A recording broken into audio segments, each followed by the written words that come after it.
Hey, what's up, everybody? Welcome to the Freeman's Podcast. Today, I wanted to talk to you guys about executive orders. We've actually had a lot going on in that realm here recently with President Trump being sworn in. He was elected a while ago, sworn in on January 20th. And I just wanted to touch base on and discuss some of his executive orders that he did on day one. So let's get started.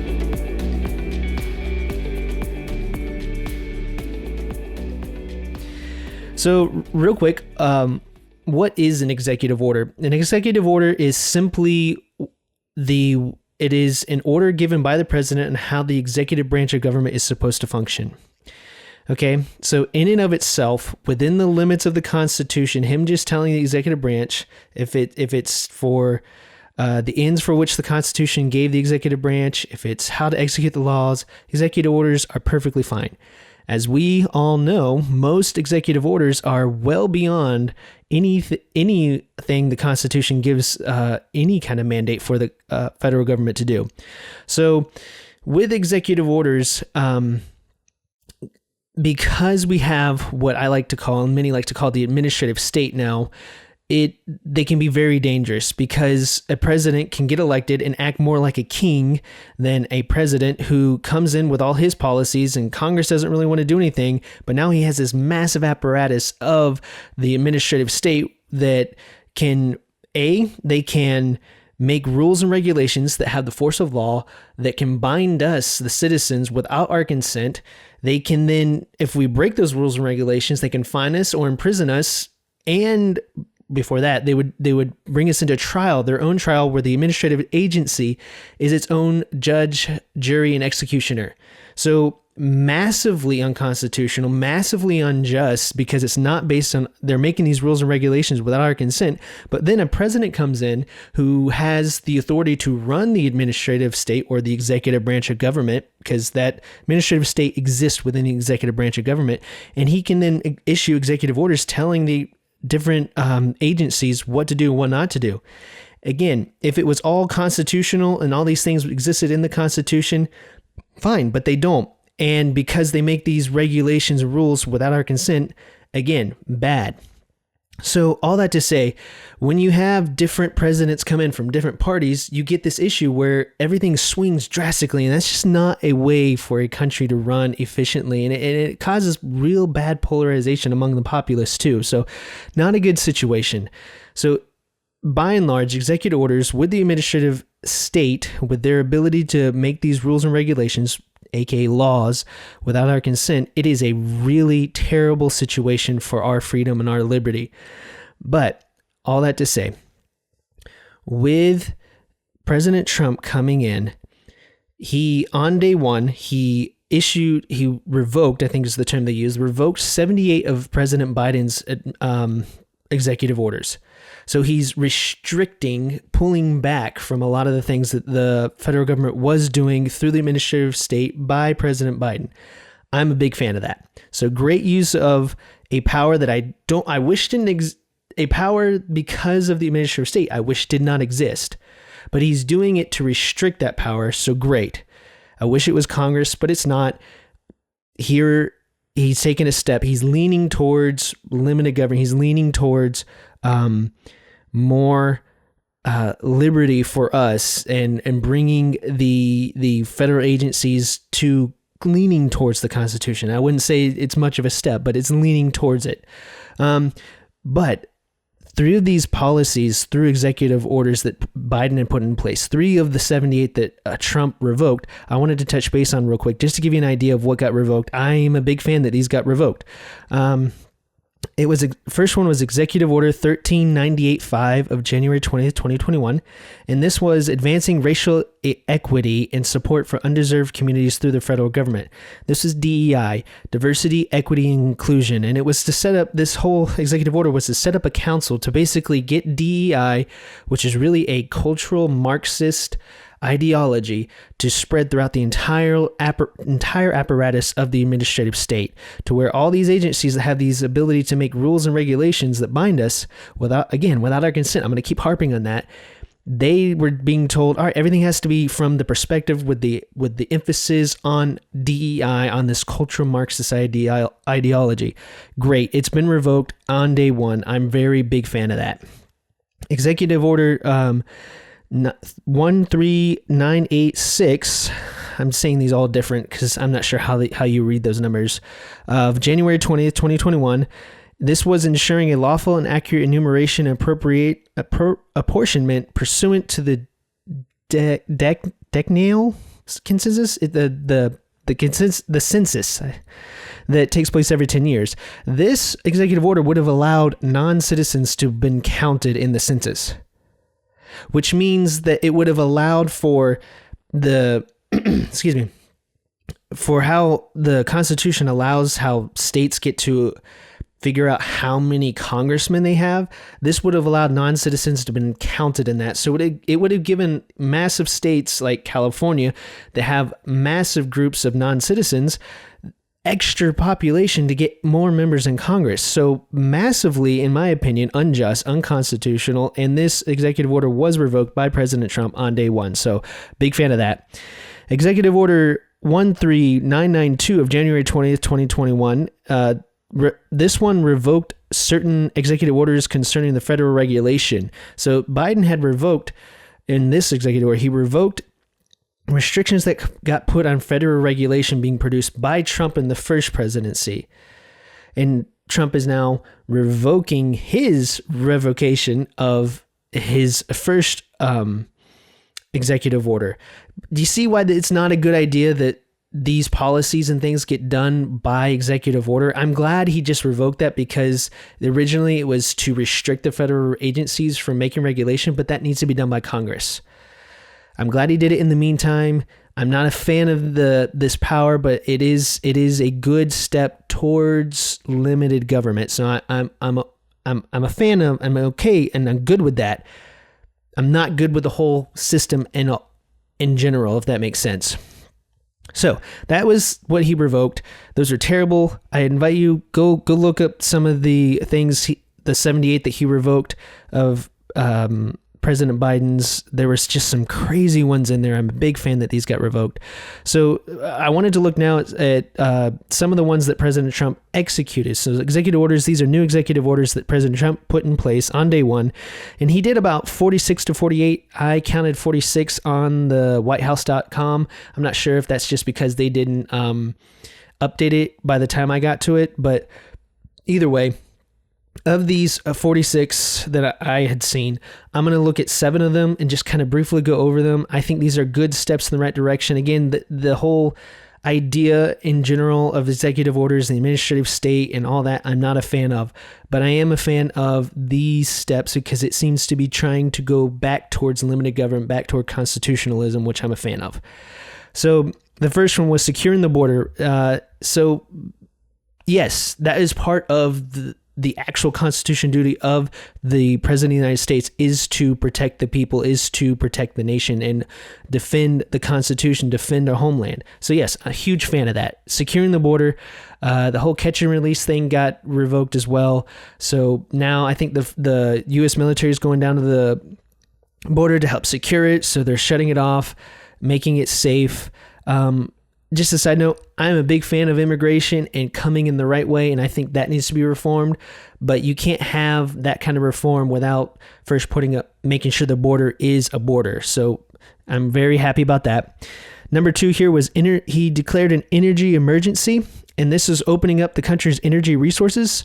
So I like this. I love this because this will help bring down the cost of energy, and it's not like the federal government. It's not like state running energy. It's opening it up for the private sector to get out there and do what it does to create energy at lower cost, which is a huge benefit for the poor, especially the poor, but the rest of us. So big fan of that. He did withdrawing from the WHO, the World Health Organization. I love this. I am not a fan of international government organizations, I should say. I am not a fan at all. So that we are now withdrawing. I was not happy the way that the WHO handled the issue. I'll call it that in 2020. And so the fact that we are pulling out, we're pulling our resources out, and we're setting up and are applying that to ourselves, restoring our sovereignty, huge fan. The fourth one here was designating drug cartels as terrorist organizations. Massive. This is massive. It is. I don't want to get into the whole thing about the war on terror, but I do want to say that to be able to designate these as terrorists means the U.S. military can now defend the people from just the evil, the trafficking, the drug trafficking, the human trafficking, and all the other things that these drug cartels are doing. Our military can now step in and take care of them. I'll put it that way.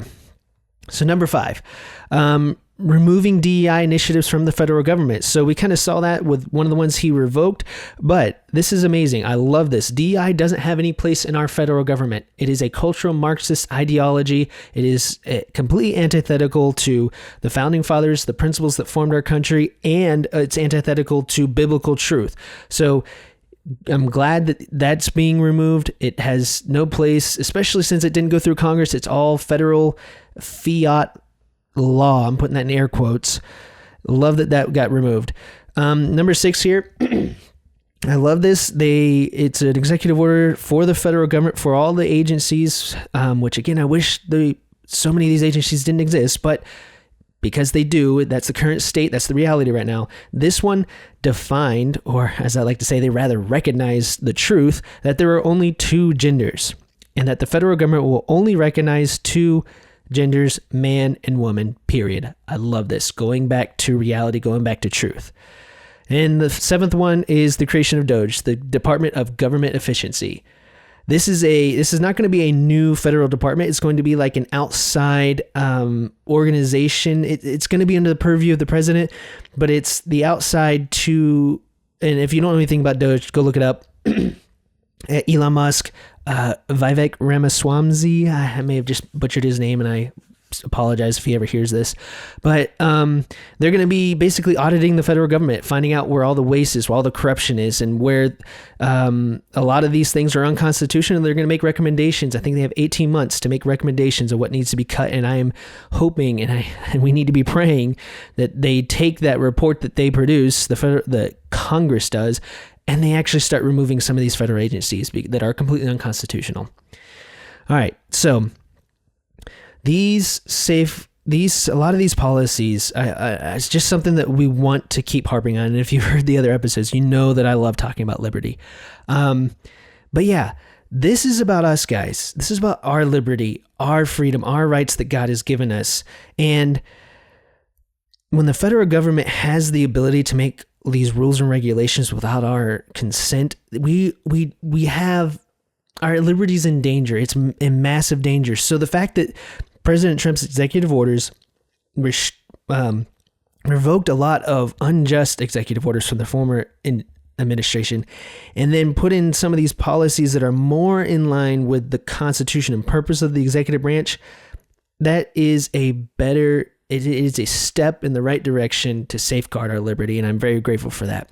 And again, just to look at real quick, kind of shift a little bit, but still in the same tone,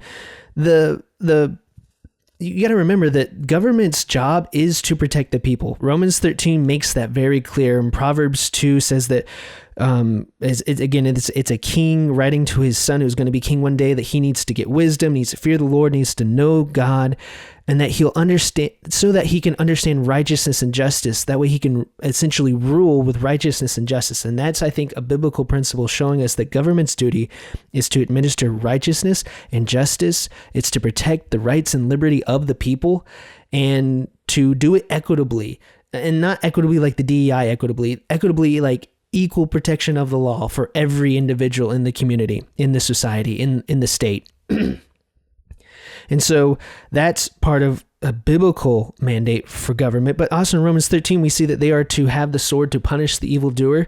They are to be God's ministers for our good, again, protecting our rights and liberty, protecting our lives. And so a lot of these things, like securing the border, like opening up energy independence, so cost of living goes down even for the poor, withdrawing from WHO, securing our sovereignty, designating drug cartels as terrorist organizations, again, protecting us people, removing DEI, removing harmful, just destructive ideologies from the federal government, and defining that there are only two genders. And then, of course, Doge, like all these things are steps to protect our liberty. Again, that is not the way that it is being done. I'm not a fan of. I don't like that these policies are being done through the executive branch. They need to be done through Congress, but Congress needs to take back its power to not let these agencies make these rules and regulations without our consent. And that needs to stop. But again, these kind of policies, as they are with the situation it is, they are a step in the right direction, and it does line up more with the way that government's supposed to function according to the Bible, in my humble opinion. Now, how does this all affect our liberty? I kind of touched on it. Like when government functions the way it's supposed to, when it's safe, does things to protect us, to make us safe, to opens up, energy so we can work and build and take dominion like we were created to. That's liberty, guys, and that's a good thing. So I want to invite all of you, I want to encourage you all to be praying for our new leaders, be praying for the new administration. Maybe you don't like them at all. I'm not always the biggest fan of President Trump. I'm not. I love him, and I'm pray for him, and I hope the absolute best that he does line up with the more biblical principle, line up with the Constitution, the Declaration of Independence, and what the U.S. federal government is supposed to be. But I also want to be even-handed. I want to be honest. If he doesn't line up with that, I want to be able to call it out. In his last administration, there were things I was like, yeah, this is great, he did. And there were things he didn't. But all that to say, and if it had been Biden, I'd still say this. Let's pray for them. That is a call for all Christians. Let's pray for our elected leaders and the blessing. Praise God for the blessing to have elected leaders. 1 Timothy 2:1-4 says, "First of all, then, I urge that supplications, prayers, intercessions, and thanksgivings be made for all people, for kings and all who are in high positions, that we may lead a peaceful and quiet life, godly and dignified in every way. This is good, and it is pleasing in the sight of our God and Savior, who desires all people to be saved and to come to the knowledge of the truth." So we pray for this, that way the gospel can go forward so all would be saved and come to the knowledge of the truth. That's the main thing. But also pray that justice and righteousness and our rights and liberty are protected, and that government functions the way God wants it to function. Be praying for our leaders that they would fear God, know Him, and have wisdom to meet this end. All right, so guys, I thank you for listening. I hope this was a helpful insight into things that are going on right now. Just remember that executive orders, the system as it is not a good system. I think President Trump is doing a good thing in how he's getting rid of bad policies that shouldn't have ever been put in place, and using this system that, again, I don't like the system of executive orders and how the administrative state functions. But he's doing some good things that are more, and it's not in line necessarily, but more in line with the Constitution, with limited government and protecting our freedom. And yeah, again, please remember, please be praying. We need to commit to be praying for them. So yeah, thank you for listening, guys. Be sure to like, subscribe, share this episode with a friend if you liked it. And if you're on YouTube, hit that bell. Thank you, guys. God bless.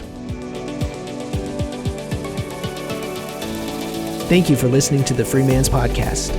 Be sure to like and subscribe for more great episodes coming your way soon. For more information and to sign up for exclusive bonus content, you can visit our website, thefreemanspodcast.com.